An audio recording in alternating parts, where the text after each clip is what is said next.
这是一位南京的大哥寄过来的川崎6R发动机，说是发动机里面机油乳化进水了，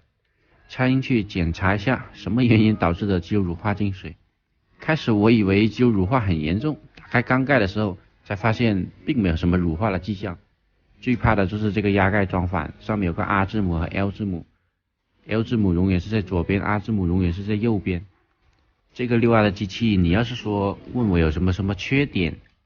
它最大的缺点就是它这个张紧器特别容易坏，压不紧。都是4缸600机器，唯独它这一家把这个蚀亏链给做小了，才做3/4而已，人家那里全部做的都是4/5，那个 R1 都恨不得做成5/6了。那个 R1 老款就是0506款之前做的蚀亏链就是5/6的，现在的话都是4/5的，导致它现在这个6R 有个毛病，如果链条比较长的话，它那个冷车启动那个声音就跟敲缸一样，就像拉瓦当当当当当当当的响。热车温度一上来，它那个声音就没有了。拆这个离合片的时候是最磨蹭的，动作是最难看的，一点惯性都没有，看着就好像个新手一样，搞得我直接都不想剪了。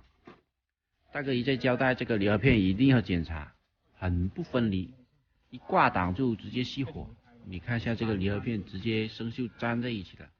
还能分离得了吗？这个原因就是机油乳化有点水蒸气，把这个体片生锈和那个木片粘在一起，敲都敲不开。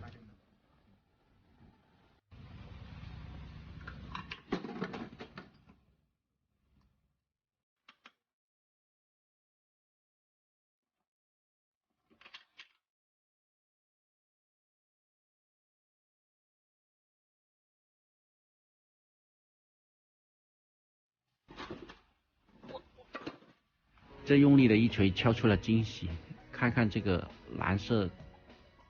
色妖姬，居然隐藏的这么深，外表看都看不出来。以前我就说过，但凡是涂这种5颜6色的密封胶，这里面全是没有好东西。现在这一次打脸了，曲轴瓦片居然是好的，这个活塞也是好的不得了。先把没有问题的零件装回来，没有装回来的零件都是有问题。